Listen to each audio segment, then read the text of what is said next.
रायपुर में राष्ट्रपिता महात्मा गांधी को गाली देवे वाले कालीचरण महाराज को गिरफ्तार कर लो गयो है। इनकी गिरफ्तारी भई है मध्य प्रदेश के छतरपुर जिला से और ई गिरफ्तारी के बाद मध्य प्रदेश के गृह मंत्री नरोत्तम मिश्रा ने आपत्ति जताई है छत्तीसगढ़ पुलिस की कार्यप्रणाली पे। उन्होंने कही है कि बिना मध्य प्रदेश की सरकार को, मध्य प्रदेश की पुलिस को सूचना दे बिना ऐसी गिरफ्तारी काय भई, ई को लेकर उनकी आपत्ति है। आपत्तिजनक है, हमें तरीके पर आपत्ति है छत्तीसगढ़ पुलिस के। यह इंटर स्टेट प्रोटोकॉल का उल्लंघन कांग्रेस की छत्तीसगढ़ सरकार को नहीं करना था। संघीय मर्यादाएं इसका बिल्कुल इजाजत नहीं देती हैं। उन्हें सूचना देनी चाहिए थी। छत्तीसगढ़ सरकार चाहती तो उनको नोटिस देकर भी बुला सकती थी। मैंने मध्य प्रदेश के डीजीपी को कहा है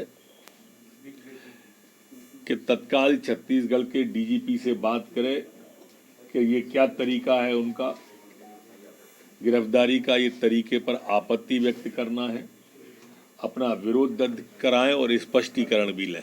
कालीचरण महाराज ने रायपुर में जो पूर्व विवादित बयान दो तो और उसके बाद से छत्तीसगढ़ की पुलिस उनको ढूंढ रही थी और एफआईआर होने के बाद भी कालीचरण महाराज ने सीधे तौर पे अपने द्वारा कही गई बात को लेके कोनो न तो शर्मिंदगी जताई ना कोनो माफ़ी मांगी, बल्कि जो कई ऊपे अड़े रहने की बात करी। सुनो जरा जो कालीचरण महाराज को पूरा वीडियो भी। ओम काली। सभी हिंदू धर्म प्रेमी भाइयों बहनों को मेरा हृदयपूर्वक ओम काली। गांधी के मामले में अपशब्द बोलने के लिए मुझ पर एफआईआर दर्ज हुई। मुझे उसका कोई पश्चाताप नहीं है। गांधी ने किया क्या है हिंदुओं के लिए? विश्वासघात किया है देश का। 14 वोट प्रधानमंत्री पद के लिए सरदार वल्लभ भाई पटेल जी को थे और 1 वोट भी नेहरू को नहीं था, तो भी नेहरू को प्रधानमंत्री क्यों बनाया? और ये वंशवाद की जड़ फैलाने वाले ये गांधी ने पूरे के पूरे कांग्रेस के अन्य प्रतिभाओं का खच्चीकरण कर दिया, अन्य प्रतिभाओं को कुंठित कर दिया। एक वंश गांधी नेहरू वंश का ही बोलबाला करने लग गए। सरदार वल्लभ भाई पटेल के हाथ में अगर तब प्रधानमंत्री पद गया होता था तो भारत अभी सोने की चिड़िया बनता था, भारत अभी जगतगुरु होता था, भारत अभी चक्रवर्ती सम्राट होता था, अमेरिका से भी बड़ी पावर भारत बन जाता था। यह महान विश्वासघात भारत की जनता के साथ में गांधी ने किया, इसलिए मेरे हृदय में तिरस्कार है गांधी के प्रति। हिज हाइनेस श्रीमंत ज्योतिरादित्य सिंधिया जैसे महान प्रतिभाएं कांग्रेस में थी, है, लेकिन इस गांधी नेहरू वंशवाद के कारण उनको व्यवस्थित कार्य करने का मौका ही नहीं मिलता। इस वंशवाद के जनक गांधी हैं, इसलिए गांधी नेहरू खानदान के वंशवाद के जनक हैं, राष्ट्र के जनक नहीं, इसलिए राष्ट्रपिता नहीं है। मैं नहीं मानता, कोई माने उनकी इच्छा। दे दो ये हमें, दे दी हमें आजादी, बिना खड़क बिना ढाल, साबरमती के संत तूने कर दिया कमाल। ये गाना लिखने वाले को 100 जूते मारने चाहिए। भगत सिंह, सुखदेव, राजगुरु, चंद्रशेखर आजाद, सुभाष चंद्र बोस, इन लोगों ने जो त्याग बलिदान किए, फांसी पर लटक गए ये लोग, इन्होंने कुछ नहीं किया देश की आजादी के लिए, ऐसा इनका बोलना है ये गाना रचने वाले का। इतने सारे महान क्रांतिकारी, स्वतंत्रता सेनानी जिनको फांसी दी गई, उसमें 80% सिख लोग हैं, 20% अन्य क्रांतिकारी हैं। इन क्रांतिकारियों ने जो अपना त्याग बलिदान किया वह व्यर्थ मान लिया ये गाना रचने वाले ने, सारा का सारा श्रेय गांधी को दे दिया। एक लाठी खाई गांधी ने कभी? ये फांसी के फंदे पर झूल गए ये नौजवान, लेकिन इनको कोई श्रेय नहीं।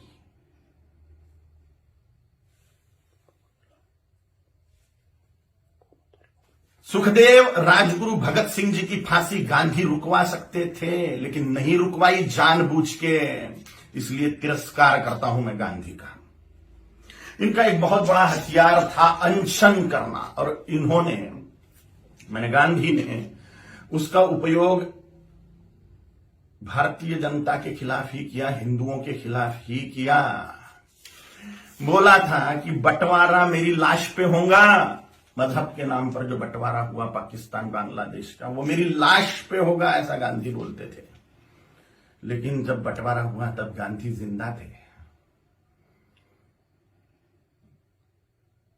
और बंटवारे के समय जो दंगे हुए, लाखों करोड़ों हिंदुओं को, सिखों को काट डाला गया उसमें, और लाखों करोड़ों हिंदुओं को मार के उनकी लाशें भेजी गई। लाखों हिंदुओं को, 27 लाख हिंदुओं को मार डाला गया एक ही दिन में, डायरेक्ट एक्शन डे के दिन, जिन्ना के द्वारा।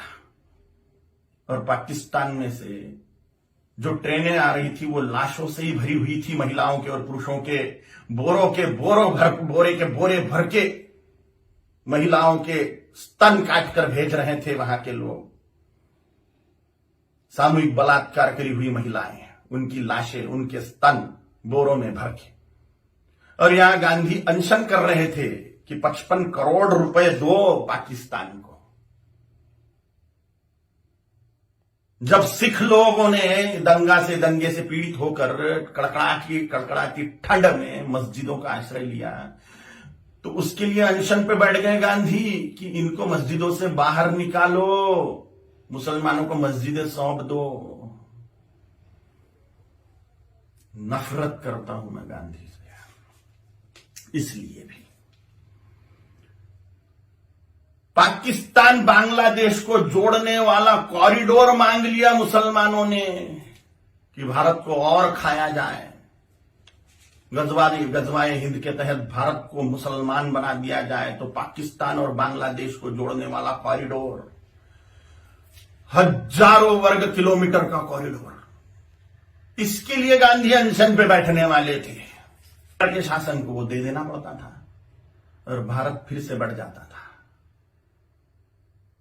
स्वतंत्र वीर सावरकर जी ने गांधी के सामने जातीयवाद तोड़ने की बात कही कि वर्णवाद, ब्राह्मण क्षत्रिय वैश्य शूद्र, यह वर्णवाद और हजारों जातियों में बटा हुआ जातीयवाद, इसको तोड़ दो और हिंदुत्व की धर्म ध्वजा के नीचे सारे हिंदुओं को एक कर दो। तो गांधी ने इसके लिए ये बात नहीं मानी। ये मांग पूरी करने के लिए अनशन पे नहीं बैठे। उन्होंने कहा जैसा है वैसा रहने दो।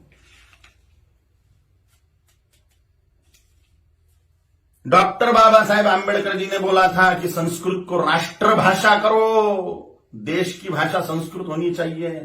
तो डॉक्टर बाबा साहेब आंबेडकर की बात को संसद में मनवाने के लिए अनशन पे नहीं बैठे। स्वतंत्र वीर सावरकर जी का अवमान मानता हूं मैं, ये डॉक्टर बाबा साहेब आंबेडकर जी का अवमान मानता हूं मैं। ऐसी ढेर बातें हैं, ढेर बातें। कोई राष्ट्रपिता नहीं हो सकता। करोड़ों सालों से राष्ट्र है, उसका काय का पिता 200 साल पहले आया हुआ व्यक्ति कैसे पिता बनेगा? अगर पिता बनाना ही है, राष्ट्र का अनिवार्य है, तो छत्रपति शिवाजी महाराज को बनाना चाहिए, गुरु गोविंद सिंह जी महाराज को बनाना चाहिए, राणा प्रताप जी महाराज को बनाना चाहिए, आचार्य चाणक्य जी को बनाना चाहिए। और अभी के महापुरुषों को अगर बनाना है तो सरदार वल्लभ भाई पटेल जी को बनाना चाहिए, क्योंकि पूरे राष्ट्र कुल को एकत्रित करने वाले सरदार वल्लभ भाई पटेल हैं। छोटी छोटी रियासतों के टुकड़ों को एकत्रित करते हुए पूरे राष्ट्र को एक सूत्र में बांधने वाले सरदार वल्लभ भाई पटेल हैं, जिन्होंने राष्ट्र में जो टुकड़े टुकड़े थे उनको एकत्रित किया। राष्ट्रकुल को एकत्रित जिस व्यक्ति ने किया उसको ही राष्ट्रपिता का सम्मान मिलना चाहिए, ना कि हिंदुओं से पार्शियलिटी करने वाले गांधी को। अगर वो कॉरिडोर मिल जाता था पाकिस्तान बांग्लादेश को, तो हिंदुस्तान कब का मुसलमान बन चुका होता था। धन्यवाद है, कोटि कोटि धन्यवाद है महात्मा नाथुराम गोडसे जी को, उनके चरणों में साष्टांग नमस्कार है मेरा कि उन्होंने अपना बलिदान देके हिंदुस्तान को मुसलमान बनने से बचा लिया। गजवाए हिंद फेल कर दिया महात्मा नाथुराम गोडसे जी ने। कोटि कोटि धन्यवाद है उनको। महात्मा गांधी नहीं, महात्मा नाथुराम जी गोडसे हैं। और अगर सच बोलने की सजा मृत्यु है तो स्वीकार है। छत्रपति शिवाजी महाराज जी ने, छत्रपति संभाजी महाराज जी ने, गुरु गोविंद सिंह जी महाराज जी ने, राणा प्रताप जी महाराज जी ने अपने पूरे कुल का बलिदान कर दिया हिंदुत्व बचाने के लिए। तो मेरे जैसे तुच्छ जंतुओं का जी के फायदा भी क्या है अगर धर्म के लिए हम बलिदान नहीं हो सकते तो।